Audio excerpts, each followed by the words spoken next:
Hello again and welcome to the Little Farmer's Farm with me, Guru Murphinda, or Tony. On today's episode we're going to show you how to create your own organic natural fertiliser, plant-based, plant feed and liquid insecticide that's all gathered really locally sourced from the plot. No need to spend money on expensive insecticides, fertilisers or plant feeds when you can just gather what nature provides, and we're going to be showing you 3 examples of that this morning down here in Eden. So I hope you enjoy the show. I'll pass you along to my brother in his camouflage jacket now, and he'll talk you through the process. Okay, boys and girls, see you in a bit. Oh, don't forget to comment, like and subscribe if you're not already a subscriber. Share it with your friends on Facebook, Twitter, etc. so you can spread the word about organic growing and the growers' revolution. Take care, everybody. See you in a bit. I'm just picking up my rubber gloves. We're going to be creating some comfrey feed, some comfrey tea feed to feed the plants over winter and into next year, the new year. So all we need is this, some secateurs, some gloves. And as I mentioned before about the buckets that the bone meal came in, and there's bloodfish and bone, I've got a couple of buckets there that are empty, and I've also got some comfrey plants. Now that's comfrey, or borage, or whatever you want to call it. That's comfrey, and I've got some more up at the top, which is there. And at this time of year it starts dying off, so we're going to cut that back, chop it all back. More or less down to the ground really, just leaving a few stalks sticking up. That'll grow back in the new year, no problem at all. But I'm just going to take some leaf from both of those locations, from that one and also from that comfrey plant down there at the bottom. Just enough to do a couple of tubs of the tea. You see the little flowers on there, that's the comfrey. In its flowering stage. Those sort of like lilac-y coloured flowers hanging down the leaves look like that. Kind of like tobacco looking stuff, isn't it? But that's what we're going to be putting into the buckets. Right, so into the bucket it's gone, the leaf, the stem, the lot, weighted down then with a standard old house brick. All we need to do now is top it off with water. We'll fill all this up with water. There's 7 litres going in. This should take about a good 10 litres to fill up.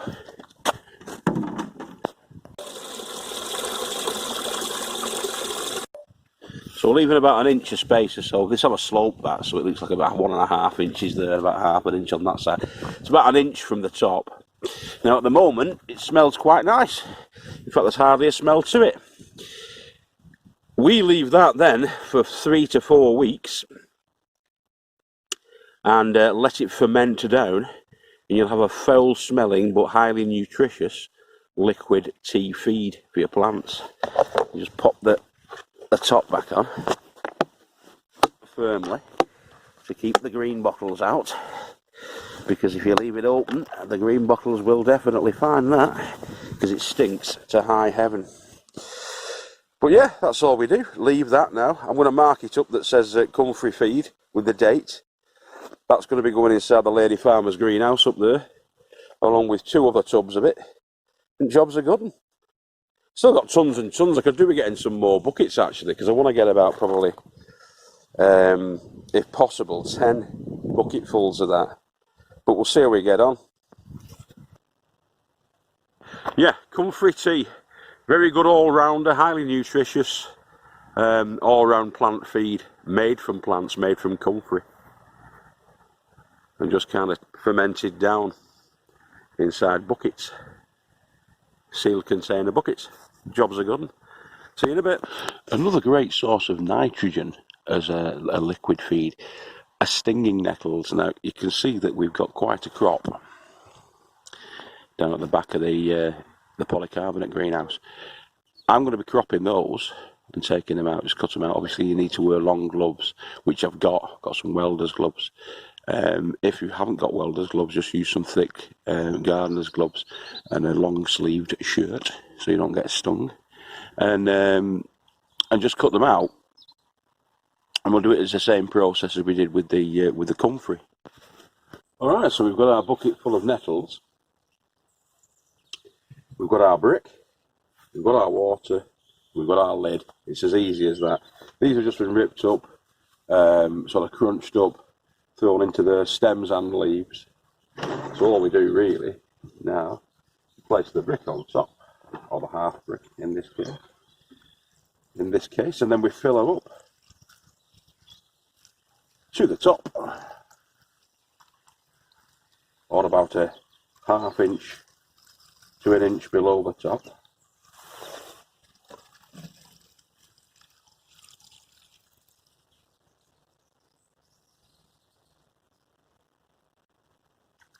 With, in this case, rain water.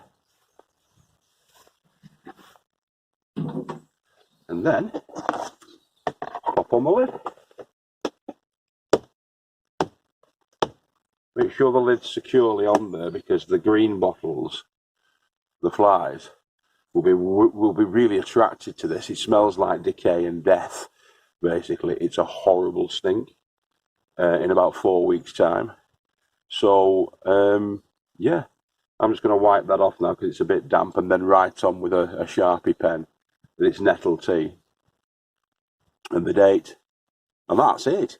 High in nitrogen nettle feed. So very good for your brassicas and your leafy greens, along with other plants. But it's a very high concentrated, be careful here because you're wobbling about, aren't you? Very highly concentrated nitrogen feed, and it's free, and it's organic, it's natural.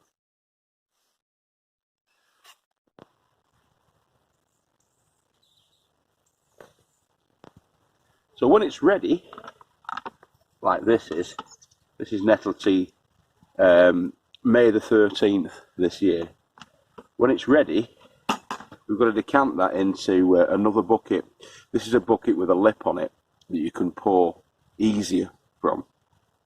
Inside this bucket, as you'll see in a second, you've got a lot of the leaf debris and the rotten stuff that we want to take out of there, so that we're just left with the liquor,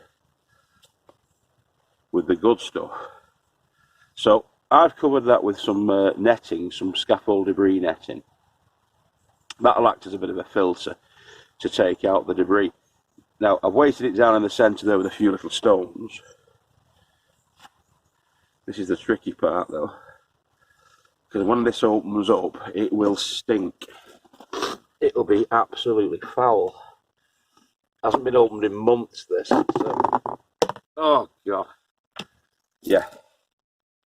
Right. Whew. Okay. Now, in there is a brick. So let's take that out.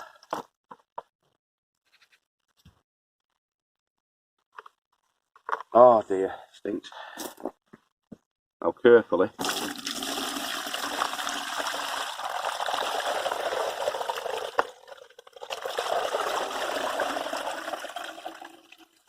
I've just remembered this is actually the rhubarb leaf.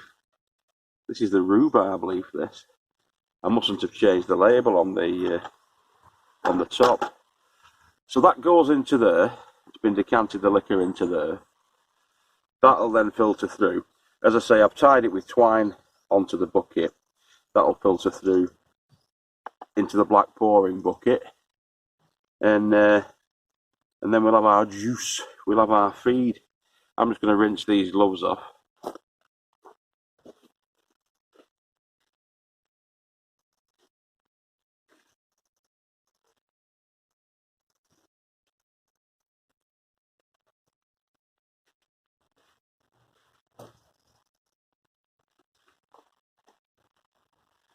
Oh, excuse me. And I'll just turn you off for a second. Now carefully, this can come off now. So I'm just going to cut the strings that are tying it on the sides.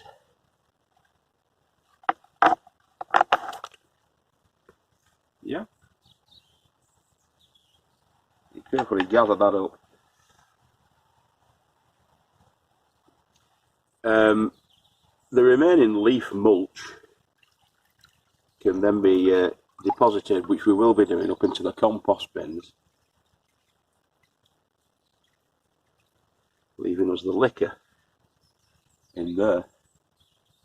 Now that's going to be transferred then through the funnel. It's been filtered as good as you need it to be filtered. So that's going to be put through the funnel into a big milk bottle, plastic milk bottle. And there it is, 2 litres of rhubarb. Now, the rhubarb liquor is good as an insecticide, natural insecticide. There's Joe. See you, Tom. Are you off, mate? Painting and decorating time. Oh, very good. For the next 3 days. Now, rhubarb leaves contain oxalic acid, and as a natural insecticide, what that does is it'll be a preventative. It'll kill off, basically, the leaf-eating insects. It's very effective against leaf-eating insects, aphids, and that kind of critter. So you'd put that into a spray bottle.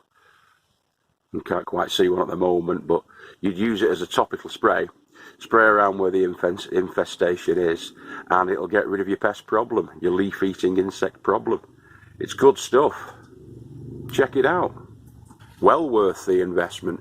As I say, you can add that liquor that you produce from your rhubarb leaves into a sort of 20 to 80 mix. So 20% of the oxalic acid job from the rhubarb into 80% water. Give it a good shake up and spray the leaves down with it. If that's not effective, you can increase the actual levels of but you don't use it when it's close to harvest time.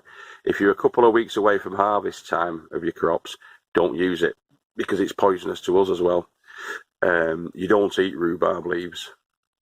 They can stop your heart.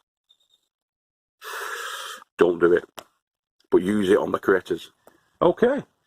So yeah, it's all made in the same manner, really. It's a chop and drop into the bucket with your comfrey, your nettle, and your rhubarb leaf. Not the rhubarb stems, but the leaf you use for the rhubarb.